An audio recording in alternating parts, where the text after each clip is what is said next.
Well, there is a 52-year-old Oakland woman who is missing. And I know. What is... I've got something playing. Do you guys hear that? Have I got... What is going on? Something weird just happened in my... I'm not sure if you guys heard that or not.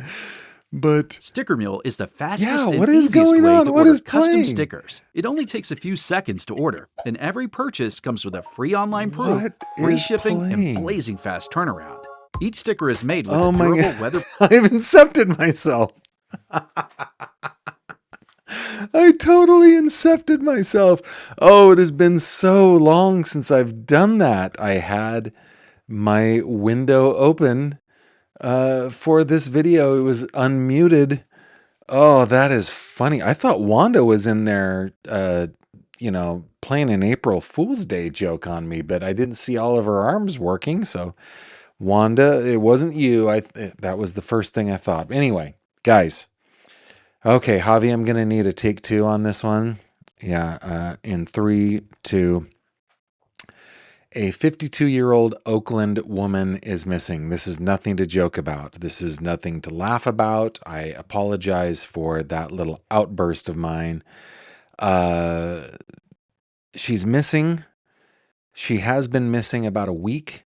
We're starting to get the true crime community involved in this. I've seen some coverage from Joel, my friend over at Surviving the Survivor. I've seen Paula from Plunder True Crime has been covering it on Facebook. So this is good. We're getting some momentum going.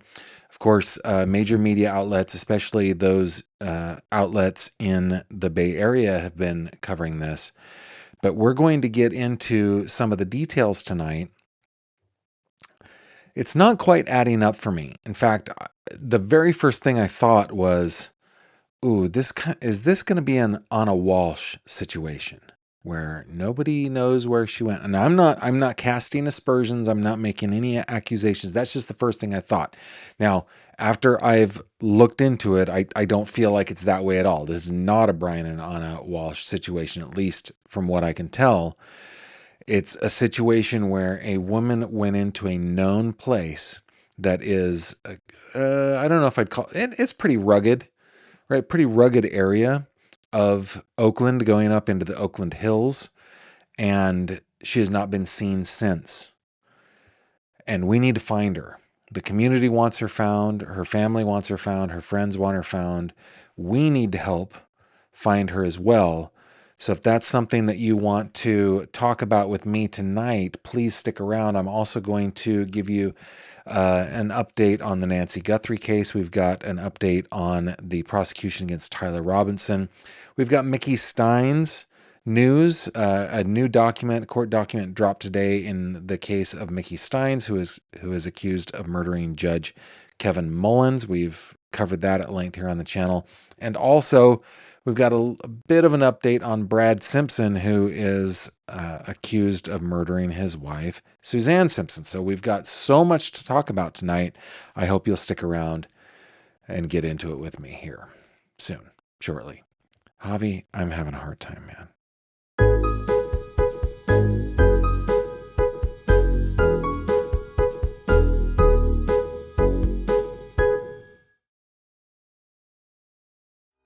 Are you constantly narrating your own life like it's a Dateline episode? Do you whisper, "The husband did it," at weddings?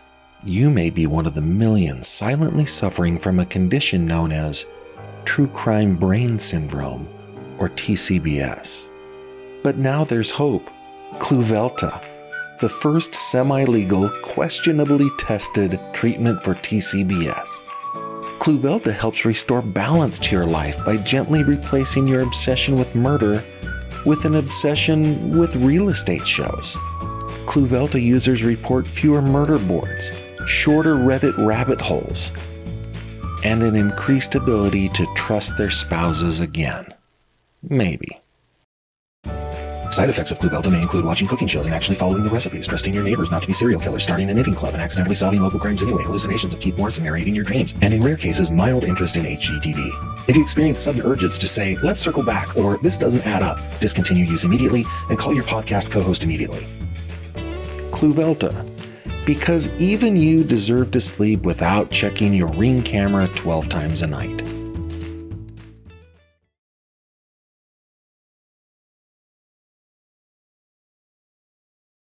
This video contains mature themes and discussions intended only for adult audiences. Viewer discretion is advised. Hello there, my friend. Welcome back to another true crime conversation with me, Gavin Fish. I may not be professional, but what I lack in professionalism, I make up for in, general shenanigans. So glad that you've decided to join me wherever you're joining me from. Thank you so much for putting in the chat, in the comments, where you are while you're joining. Special shout out to my patrons who really help me do my work. Thank you very much. If you're interested in supporting me over on Patreon, there's always a link down below. Also, wanted to say hello and thank you to those of you who are watching and listening on Spotify and wherever you get your podcasts. Pretty cool to watch that podcast grow. And I'm deeply grateful for you guys who are joining me over there. Then, of course, all of you who are live with me or in the replay crew here in YouTube land. We could not do it without you. Thank you, thank you, thank you for joining me today. We are today discussing the case of 52-year-old Amy Hilliard. This is probably the graphic that I should bring up first. Amy Hilliard was last seen, it's actually been updated since this poster was created. She was last seen at about 4:30 p.m. on March 25th. Now, Amy is 5 feet 4 inches tall. She's 120 pounds roughly. She has blonde hair. She has hazel eyes. There has been a little bit of update on what she was wearing the last time she was seen. She was wearing a white short-sleeved shirt and light jeans, white sneakers with black stripes.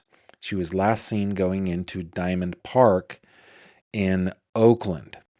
And I just want to talk about that first, right? So if you are in the San Francisco Bay Area, I mean, I know you're in San Jose. That's not really all that close to Oakland, but you may have some co-watchers that are closer. If you have seen Mrs. Hilliard, will you please call 510-591-4857 or the Oakland Police Department at 510-238-3641.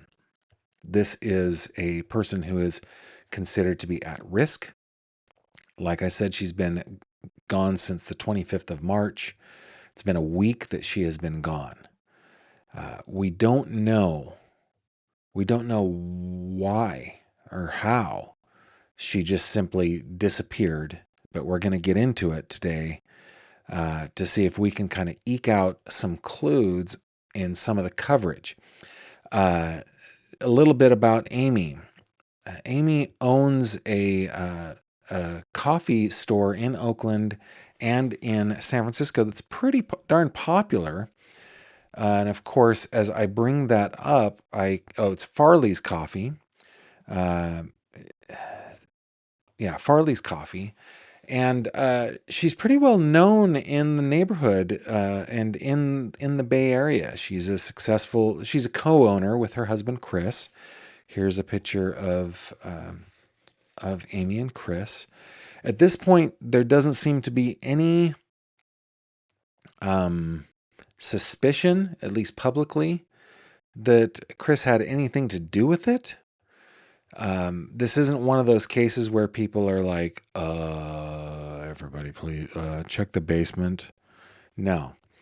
It looks like what she did. Well, actually, let's read a couple of let's just go right to a little bit of local coverage on this. This from KTVU, local affiliate in Oakland or in the Bay Area. Written by Crystal Bailey. This came out yesterday. Oakland Police Department say missing woman was last seen in Diamond Park 6 days ago. Let's actually set the scene here real quick. Going over to Mule. I'm having problems tonight. We're going to get back to this. We need to be here. Here we are. Okay. So this little area right here, this is called Diamond Park. It's spelled Dimond. Diamond Park follows the gully of a creek. So just to kind of help you understand Oakland just a little bit, okay? And I'm not from there. I'm from Sacramento, but having spent plenty of time in the Bay Area, I kind of can give you the lay of the land, okay? It's hard to tell on this map, but down here along the bay, kind of where a lot of the city is, it's flat, right? It's at sea level, but then you move up into the Oakland Hills.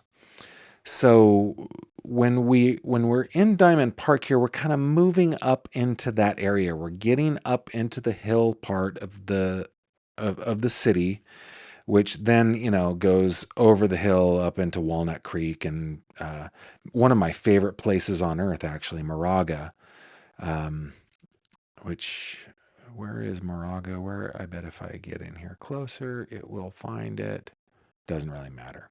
Moraga's over in this area. But anyway, when we get in here to Diamond Park, we are getting up into those hills. In fact, Highway 13 is kind of pretty high in, up on the hill. And then, of course, it goes even higher before you kind of cross over. Anytime from the Sacramento area we want to go to Oakland, there's actually a tunnel that you have to go through.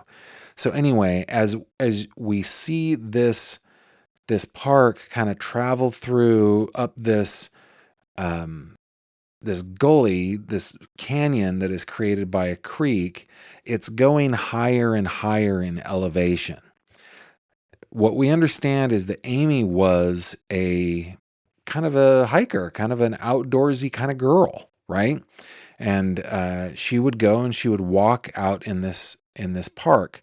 Now, I don't know how easily you can tell, but got lots of oak trees, got lots of heavy foliage, and I'm hoping that it will there we go.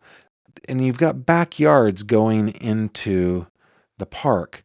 And I think our problem here is that if she went, say on the south part of the park, she goes in and she parks and she starts hiking in the park, there are any number of places along the park as she's getting higher and higher in elevation, going through Saucil Creek area.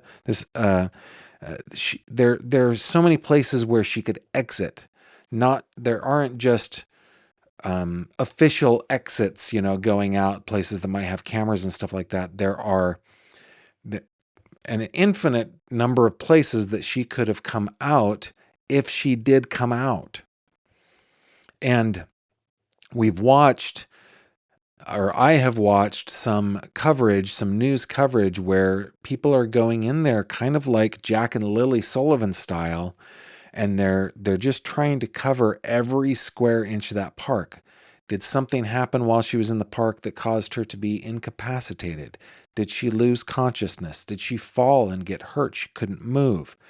Or did she encounter somebody who took her out of there? Or is she running away from something and she decided to disappear from there? We don't know. And even though we're in the middle of a city here, well, we're kind of on the edge of a city, but we're in a densely populated area. I mean, this is the San Francisco Bay Area, right? For those of you who don't know where we are, we're on the west coast of the United States in the San Francisco Bay Area. Oakland is part of the Bay Area. So, it's heavily and densely populated. There's Moraga. That's one of my favorite places on earth, the home of St. Mary's College. My late friend was a graduate of St. Mary's College, which is quite a tangent, Gavin. I don't know if anybody cares. Does anybody really care?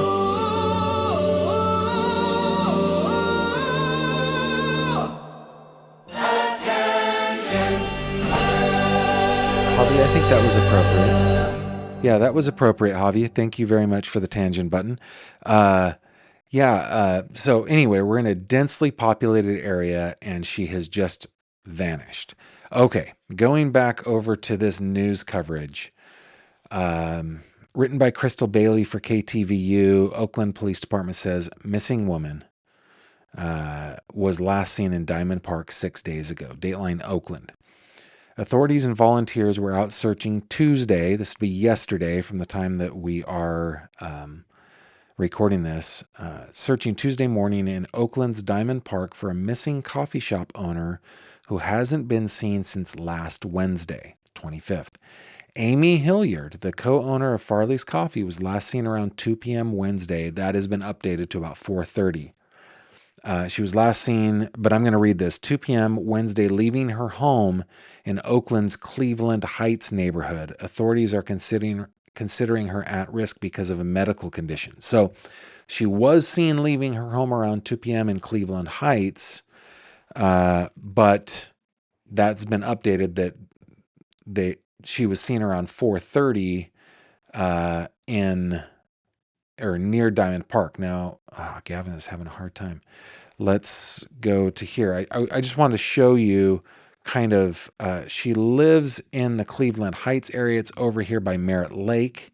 It's about a 10-minute drive from her house on Radnor Road, on the 500 block of Radnor Road, over to Diamond Park.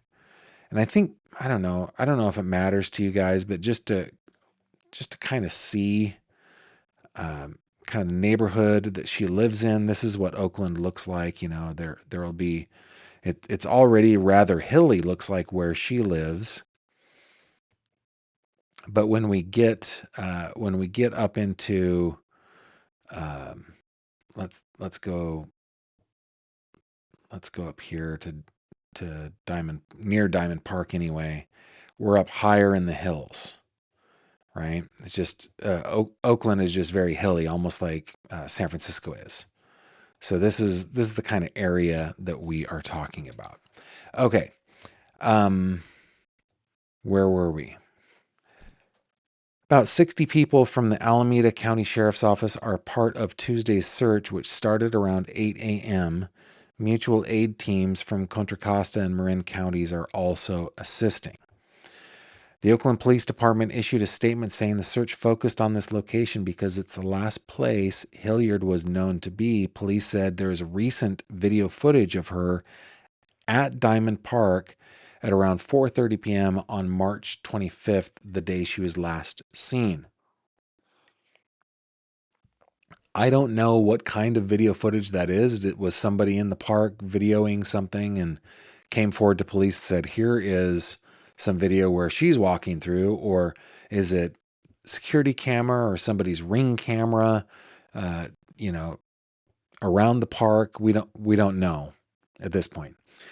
Continuing the article, despite some incorrect initial information, friends and family want people to know she was last seen wearing a white top and jeans and that she was alone. Community search parties formed around the Oakland Hills along Skyline Boulevard Tuesday morning, in addition to search and rescue crews. Brian Molyneux, who said he didn't know Hilliard, joined the search this morning along Skyline Boulevard, searching for clues like shoes or articles of clothing that could have been left behind. Quote, I'd want the same thing for me if someone I love went missing, God forbid, said Molyneux.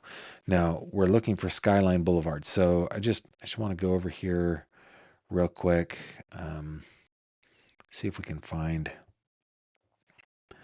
I'm bringing it over while I'm looking for it here. There's Park Boulevard. Let me just look for Skyline Boulevard.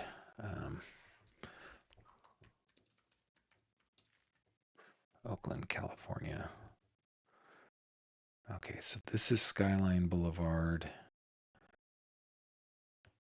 Skyline Boulevard goes clear over here. Down here. Okay, so wow. I've lost Skyline Boulevard already. I don't know where it intersects. Anyway, it's around the park. Hilliard is well known locally as the co-owner of Farley's Coffee, with locations in Oakland and in San Francisco's Potrero Hill neighborhood. Of course, they don't say Potrero. That just comes out naturally to me. Brownie points for anybody who can tell me the translation of Potrero from Spanish to English. Bonus points. Friends describe her as a unifying presence in the community. Susan E. Andy, who's acting as a spokesperson for the family, said she's known Hilliard since she was 18 years old and called her an avid hiker who is a dedicated servant to the community. Okay, avid hiker. That's why she would go into the park. We're continuing to raise awareness, this is a quote, and we're focusing on bringing Amy home to the family, she said. Andy added more than 200 people have been searching for her in the areas she frequented since she went missing. So they're not just focused directly on the park, all sorts of places. She's the kind of person that collects people, brings people together, friend Serena Carey said at a vigil on Sunday. When you have a problem, she's generally the first person you reach out to. Oakland police are asking anyone with information to contact the department's missing persons unit at 510-238-3641. And I'm going to bring up this missing person poster one more time. There are a couple of numbers you can call: 510-238-3641 or 510-591-4857. I think that if you were to spot her or see her, evidence of her, I think it would probably be appropriate to call 911 as well. You don't have to memorize these numbers, right? Now, let me check in with what you guys are saying, because I would love to hear your ideas on what may have happened. Let me just, Sandy Ray, let's just check in to see where people are from. Grew up in Pollock Pines. My father was a sheriff in 60s, 70s, and 80s. Sacramento was my stomping ground. Yeah, Pollock Pines is awesome. I dated a girl in Pollock Pines. I'm still friends with her.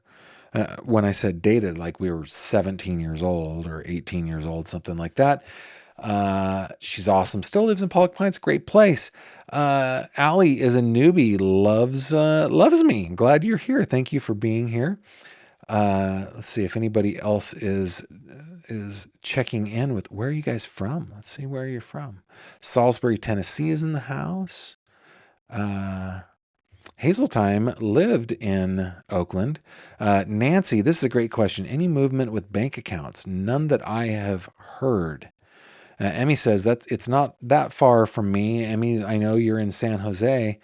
Debbie says, I need Cluvelta for my prescription of TCBS. Yeah, you got to have it. I'm Goddess checking in from Erie, PA. Garth B. Nutt. I'm a Hildebrand that lives in Hildebrand, North Carolina. Glad you are here. Kentucky is in the house. Seed capital of the United States is here. Western Kentucky, Georgia, Jacksonville, Florida, Northern California is here. Glad you are here. Elizabeth says definitely need some Cluvelta. Northeast Kentucky is here. Thank you very much. You guys are awesome. Let's see if there's any. Emmy says just posted a link from NBC Bay Area. Let's see. Cooler by the Lake says, Gavin, thanks for covering this. Watched Joel's show yesterday, and it seems to me that this is most likely a voluntary disappearance. I hope she surfaces soon, but I don't get a good feeling about this one. For me, the two main scenarios that could be happening here is, like you said, she just wanted to disappear. And it's actually hard, I think, to just drop off the face of the earth. It's hard to disappear.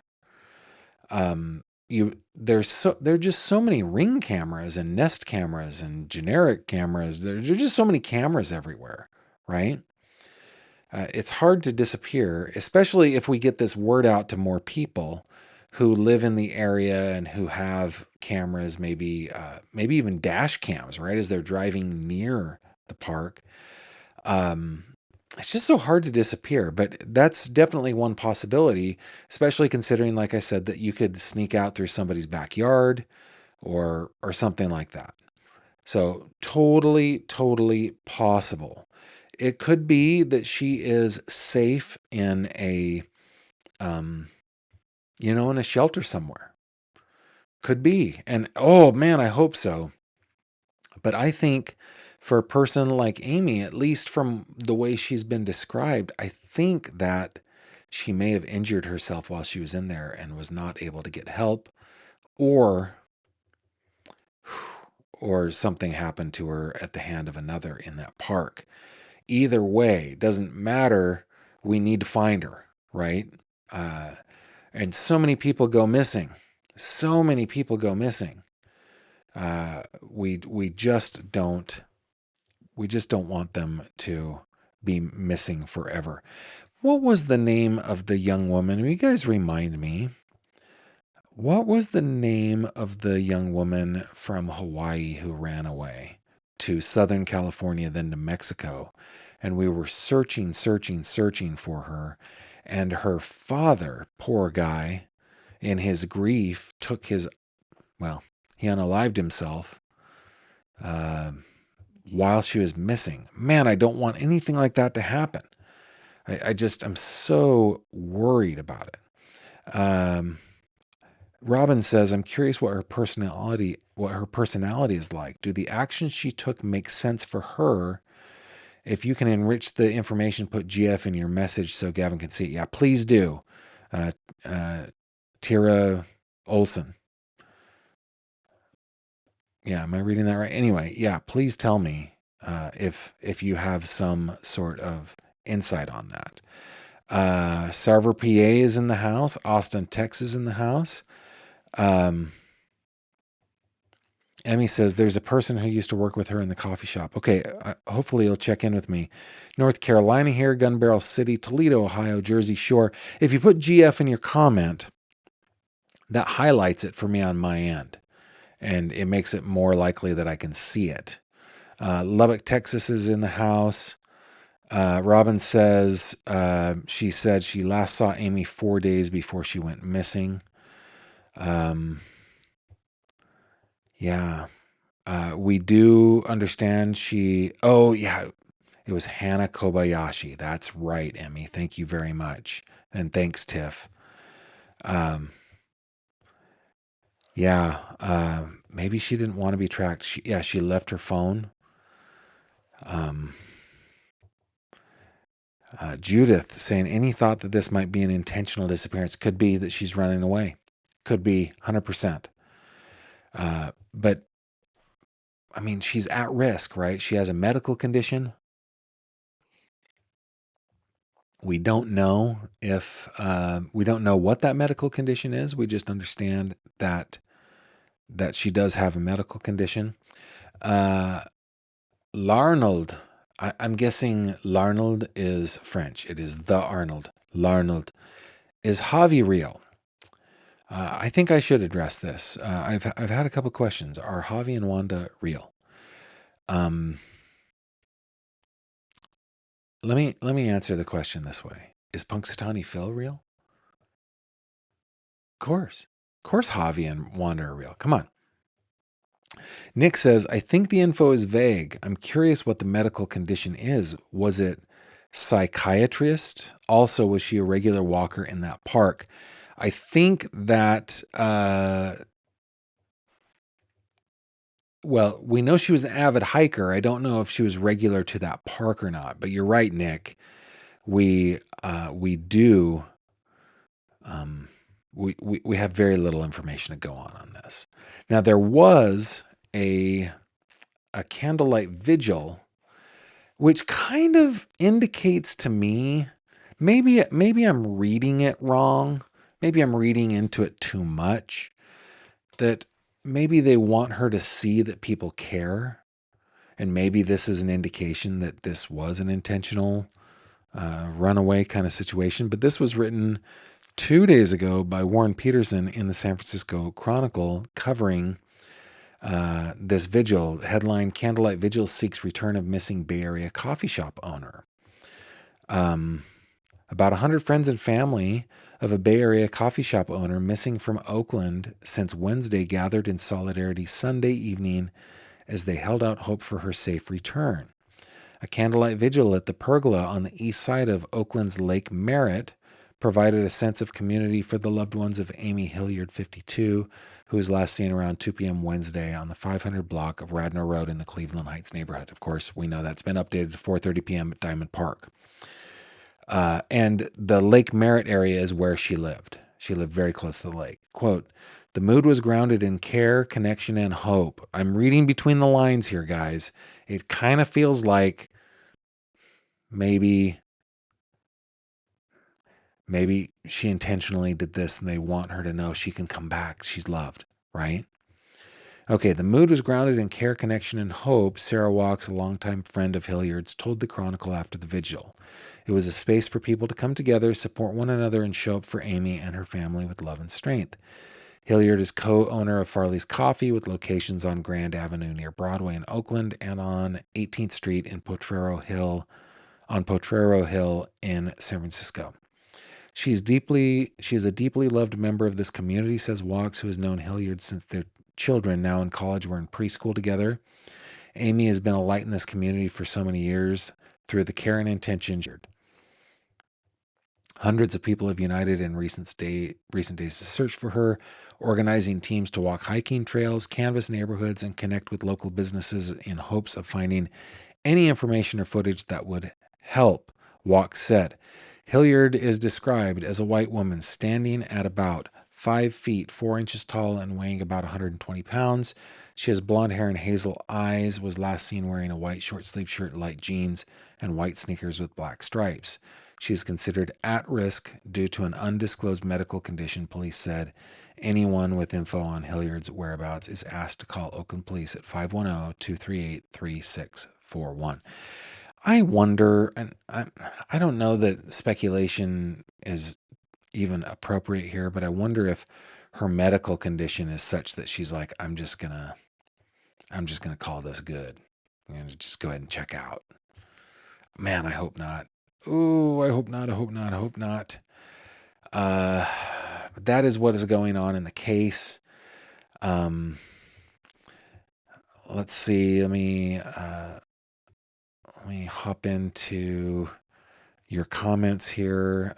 Maybe early Alzheimer's or dementia. Could be. Yeah, I caught you, Nick. Psychiatric. Yep. Robin has wondered, Javi, Wanda, what team are you on? Team Javi for me.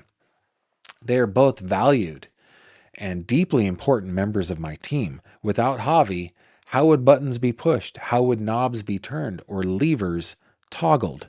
How? And without Wanda, our music director and woman, she's like a hydra. She is able to play so many instruments at the same time. She's just amazing. Sherry says, I had that question about Javier and Wanda a couple days ago. I have very much deduced that they are very real in Gavin's head. I'm so good with that. Real in my head? No, they are real. They are real. Emmy says she never got the alert. And Javi pulled an April Fool's joke on me. Maybe that was what happened. Maybe that is what happened. Man, I think some of you need to refresh your audio because I think the sound is working.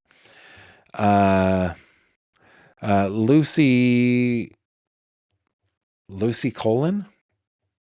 Gavin, I worked with Amy at the coffee shop from 2017 to 2021. Amy is awesome, like involved in everything. The first one to organize a community event immediately.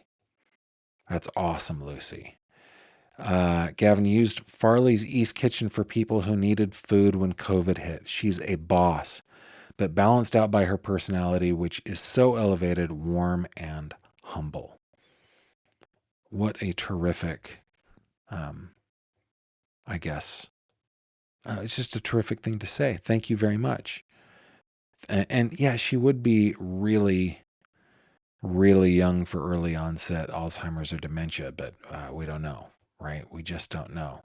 Lucy, I'm so glad that you reached out there. and glad to know what Amy was like when you worked for her back then. Yeah, it looks like sound is okay. Sound is okay, it looks like. Okie dokie. Let's that's what we have on this case. We will keep our eye on it. We'll keep you updated on the case. I hate it when people are missing. Speaking of missing people, there was one thing that I wanted to talk to you about before we moved over to 3 questions and the rest of the headlines tonight. And for headlines tonight, as I said, we've got an update on Nancy Guthrie, another missing person, though that one definitely more nefarious. Tyler Robinson, who is being prosecuted for the murder of Charlie Kirk. Mickey Steins, who is being prosecuted for the murder of Judge Kevin Mullins, and Brad Simpson on the hook for the murder of his wife, Suzanne Simpson. So we've got a lot to talk about. But something I want to show you, we talked yesterday about me picking up and going out to Tucson. Just to kind of investigate around, to hit the streets, start talking to people, start getting to know people, see what it is that we can figure out. And I priced what it would cost me to do it. And it looks like it's going to be about $2,500, not including, well, that includes travel, hotel, and car, right? Of course, I'd have to take time off work, so it'd be a little bit more. So I just wanted to bring that up to you guys. If you want to help me get on the road and get out to cover from the road, boots on the ground, some of these cases, which could still include Nancy Guthrie, a great way to do it is by going over to my website and clicking on the Support Me tab. PayPal is 100% direct support. And if I could get some support that would come directly to me that could help me pay for a trip out to Tucson, I would take that trip. I would talk to my bosses at the day job, take some time off, and go out there and hit the ground. I could probably even work remotely. I could, in the early morning hours out in the West, get my day's tasks done and then hit the ground running. So if you guys would like to help, go to my website, gavinfish.com, click on support me, and PayPal is the very, very best way to help me do that. All right. With that, let's see. What's the next step today? Yes. It's 3 questions. It's 3 questions with Gavin Fish.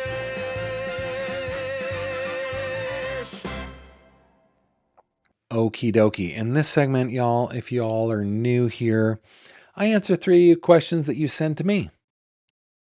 I promise to answer them completely and to not dodge any questions. You can ask hard-hitting questions. Ask me my thoughts on the mysteries of the universe, or you can ask me my favorite color, anywhere in between. Just send them to 3 questions at gavinfish.com. It's spelled out THREEQUESTIONS. 3 questions at gavinfish.com. I will endeavor to answer all of them, but I get to choose the order in which I answer them. That's the deal. That's the dealio. Okay, so question number 1. From Angela, Gavin, have you ever worked with a private investigator? On any of, the only private investigator that I've worked with, and we'll both be volunteers on the case, right, is Tom Brennan on the Ellen Greenberg case. That is one where I have worked with Tom, a private investigator. Tom has over 800 homicide investigations under his belt. He's a retired Pennsylvania State homicide detective, and he is amazing. So that is the only time I've ever worked. No. I've also worked with a private investigator on a case out of Georgia, where again, he and I were both, actually it's 2 of them, him and his wife are both former state police investigators, and they investigated a case out of Georgia the case of Rochelle Brinson. You can see that one on my website, by the way. We both, well, they handed it over to me to report on it. I wouldn't say I worked with them on it. So anyway, and the next part of the question, and when do you think a situation case requires one? If we're talking about the kind of case that we cover on this channel, then I would say if police aren't doing their job, like in the case of Ellen Greenberg, like in the case of Rochelle Brinson, it's appropriate to hire or engage a private detective for sure. Great question. Question number 2 from Bonnie. Do you think the favoritism is being given to the defense in Tyler Robinson? So I haven't kept my finger completely on the pulse on this one. I check the news. I read the news on it. Do I think that he's being shown favoritism? No, I don't think so. I really don't. And I mean, by whom? Are you talking about like by the judge or by the prosecutor? I really don't think so. It always comes down to incentives for me. Okay. For a judge, their incentive is to not be overturned. Have their decisions not be overturned on appeal. So they need to work very, very hard that they follow the law to the best of their ability. And remember that the law is complex. It's difficult. There's always an argument to be made on both sides of a decision. There's nothing in the law that is concrete. Not a single thing. I mean, we're still arguing in this country about the First Amendment, the very first right codified into the Constitution. And we're still arguing about it. I mean, there was a Supreme Court case this week. So, Supreme Court decision this week. So, nothing is easy under the law. Nothing is black and white under the law. I think that I don't think that he's being shown favoritism. No, but you are welcome to disagree and put that disagreement in the comments if you'd like. Question number 3 is from Diane G. There's more than one Diane sending in questions here, so I decided to do an initial. How would you feel about working for someone who knows less than you? I would feel perfectly normal because that is a normal thing that all of us, including people working for me, feel from time to time and sometimes permanently. I have had jobs where, yeah, I have felt that on certain things, on certain either tasks or assignments or subject matter, that I was the expert in the group. That has happened to me so many times over the course of my career. I can't even tell you. I think it's a perfectly normal thing to feel. And, you know, people who volunteer for me, including my mods, including Autumn and Robin and Mooney, you know, and people who are writing for Crime Cod, Jake and Kate, you know, yeah, I'm sure they all feel from time to time that I am stupid about something, and it's perfectly natural. I think that as a young man, it used to bother me more than it does as an older guy. I mean, I'm 50 years old now. I used to really have a hard time with it. But the earlier you can come to the realization that it's going to be this way for the rest of your life and that it's okay, the happier you will be your entire life. Yeah, I'm trying to think of if there's ever been a job ever where I felt you know, okay, this is horrible. One of my very first jobs, I was 16 years old. I was one of those little teenager portrait photographers at JCPenney Portrait Studio. JCPenney Portrait Studio inside Sunrise Mall in Citrus Heights, California. You would bring your baby to get a picture taken by yours truly, and you would invariably, because of the way they scheduled these things, There were 2 studios, there were 2 photographers, and they scheduled 4 people for every 15 minutes. It was stupid. You would come in with a happy baby. You would sit down and wait for your appointment to come in or your photographer to be ready, watching Aladdin. It was always freaking Aladdin. Like I watched Aladdin so many times.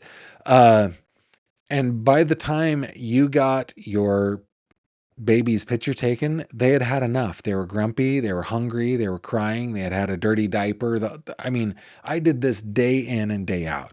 My boss, I was a senior in high school when this was happening. So I was 16 and 17 years old. My boss was the boyfriend and he had graduated high school, but he was a year ahead of me in high school. We took photography together in high school, and I thought he was an idiot. I thought he was an absolute idiot. I mean, he was nice. He was a good guy. He was a good guy. I was really happy when my friend broke it off with him because she was miserable. But anyway, yeah, so like going back to one of my very first jobs, like he was the worst photographer ever. He was the worst schedule ever. It was just the worst. And yeah, somehow I got through that job and enjoyed the job. Actually, I enjoyed it quite a bit. I was a kid who loved children. I mean, I had to grow up and have a big family because I just love kids so much. So being around all those kiddos was awesome. So yeah, I don't know if you have never felt that you are working for somebody who knows less than you. I think that you're in the minority. You gotta be, right? You gotta be.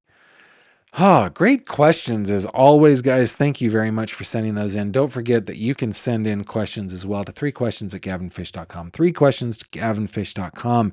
And now that we have covered those questions, let's get into some headlines. Here we go.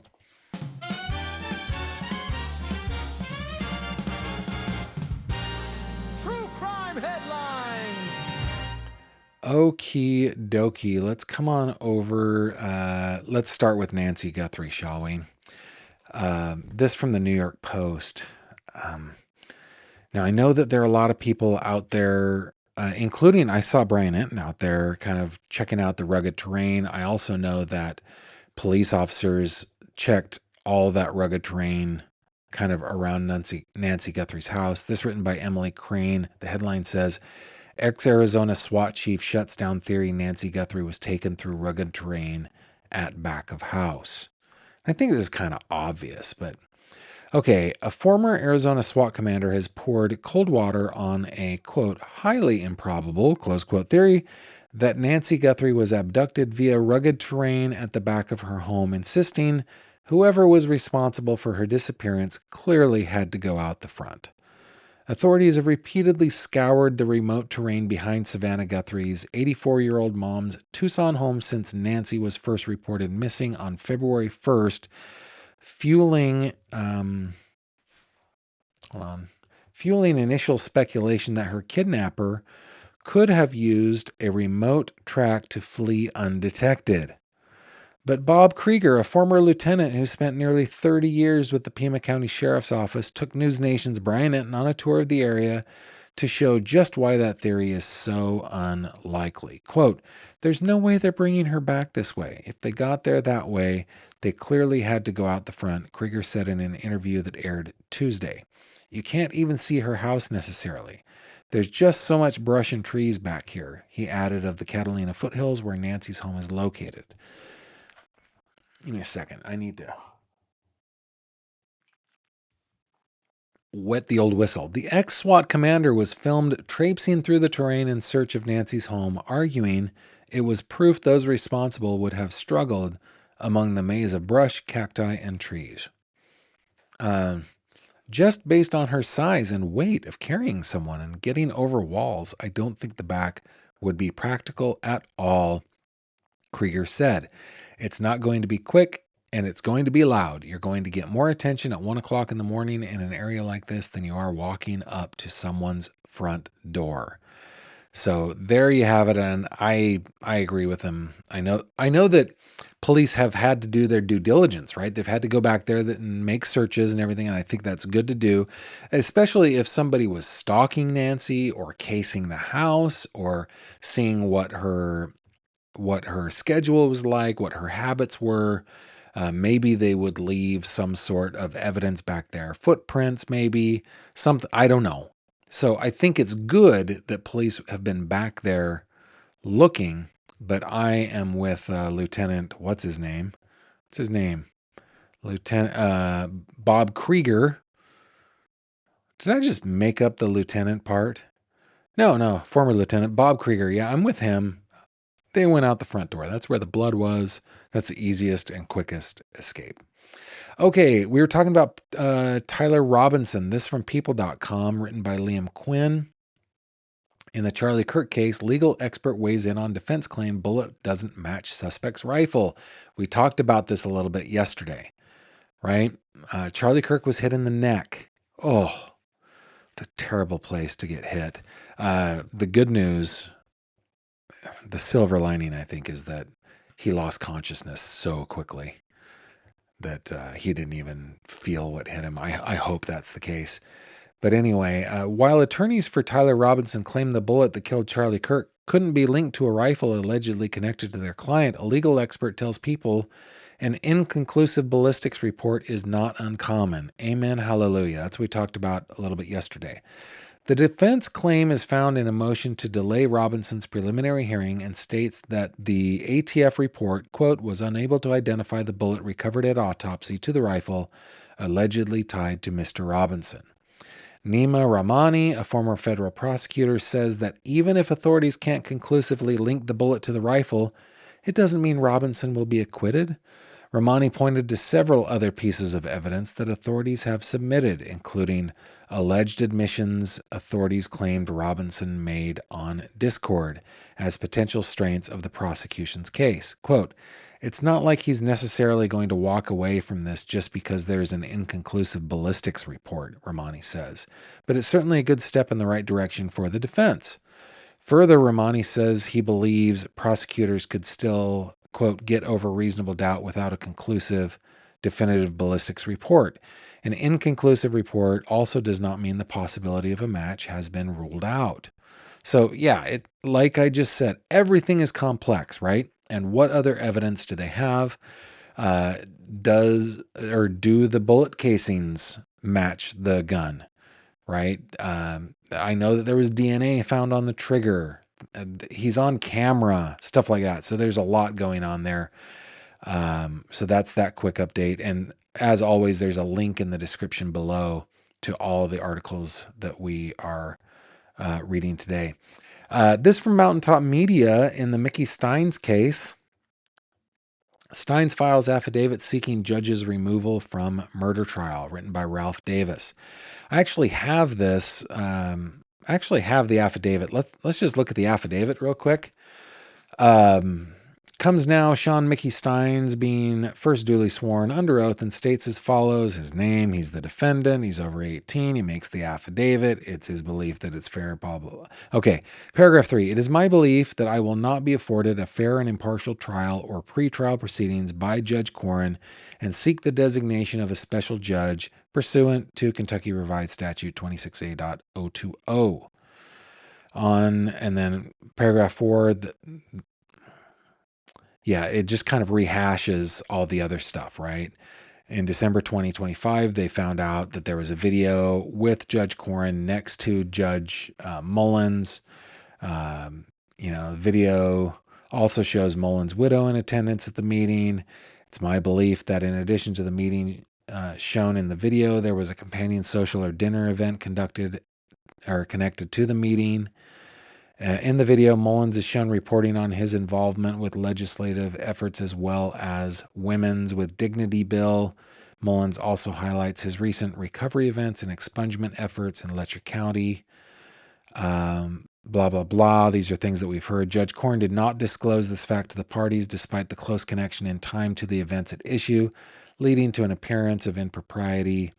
Anyway, so yeah, he's asking for a special judge in the wake of Judge Corrin denying their motion to have him replaced. So we'll keep our eye on that one as well. Maybe it's time. Maybe it's time we have Elizabeth Jones back. Man, it's been too long. Elizabeth is a busy lady, man. She is working hard over there at Hillbilly Crime. Okay, last little update that I want to bring you today comes from mysanantonio.com, written by Zachary Taylor Wright. Will Brad Simpson finally face murder trial? Judge weighs in. The status hearing for Brad Simpson, the Olmos Park man accused of killing his wife Suzanne Simpson, was delayed until May 14th. This marks yet another in a long series of delays, primarily requested by the Behar County District Attorney's Office. However, continues the article, this latest hurdle is shrouded in mystery. There was no motion for continuance filed, no clear documentation explaining why the judge ordered a 45-day delay, let's say. I think that's a typo there. For the hearing, was unavailable in the Behar County District Clerk's office, and the DA's office says they're unable to say whether they asked for this delay. Apparently, they're bound by the same unusual gag order issued by the judge that prevented any family members or witnesses from speaking to the press. Quote, there's a gag order in place on the Brad Simpson case that prohibits us from discussing any aspects of the case with the media, the DA's office told My San Antonio, so you will need to contact the 437th District Court directly for that information. They reached out but did not hear back before publication, which is kind of a typical thing. The courts don't do a good job of calling back. They go, that's not my job. My job is court.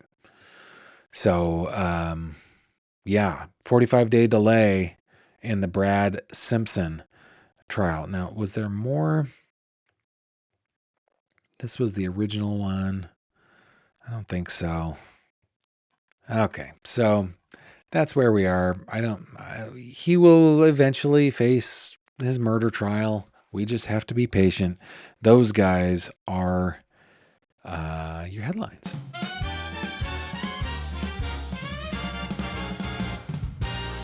True crime headlines. Okay, let's just check in with a couple of your comments before we call it a night. Patty Olson, it could be diabetes, a seizure disorder, or anything else. Yeah, it could be anything. We don't know what her medical condition is. I have no idea. Sherry says, I wish I was not so broke. Man, you and me both, Sherry. I would definitely send some money your way for the trip to Tucson. Thank you so much. I appreciate that.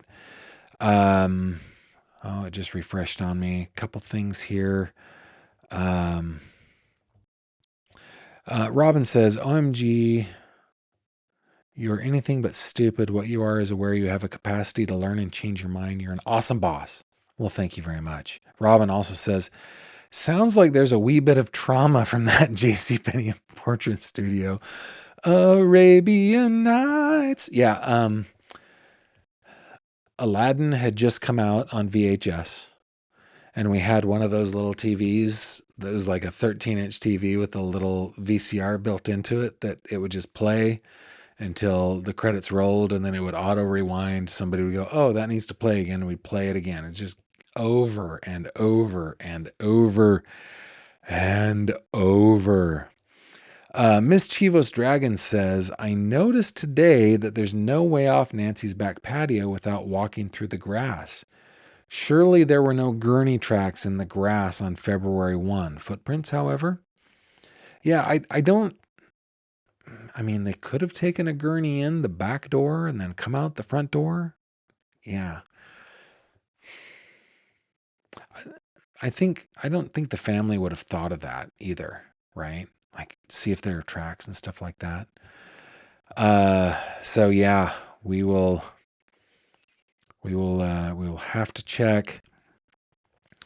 Ohio Palm Mom Gavin, perhaps think about waiting to travel to cover a court case that won't be televised. Yeah, maybe. And if you guys want to contribute to my travel fund, maybe we can decide that together where I will be going, because I do kind of want to hit the road. I miss when I started YouTube. I was doing long form videos, doing tons of investigative work, and then producing videos and showing those videos. Now that I am more of a live streamer, well, I'm exclusively a live streamer, I miss the investigation part. And I think getting on the ground would be so much fun. And so hopefully I'll be able to do that here in the near future. That would be really, really cool. All right, guys, thank you so much for joining me tonight. Appreciate the regulars, appreciate the newbies. Thank you for being here. Remember that you can always reach out to me on my website, gavinfish.com. I will bring it up on the screen for you here. If you click on this little icon right here, the little envelope, that will take you to a form where you can reach out to me. If you click on the fishy, that will take you to the fish tank where we hang out on Facebook. Again, huge shout out to all of you who support me in all of the different ways, watching videos, liking, subscribing, engaging, sharing, my patrons especially, my members especially, and for those who send in the super chats, super stickers, and every once in a while send me a tip in from PayPal. Thank you very much for taking care of me.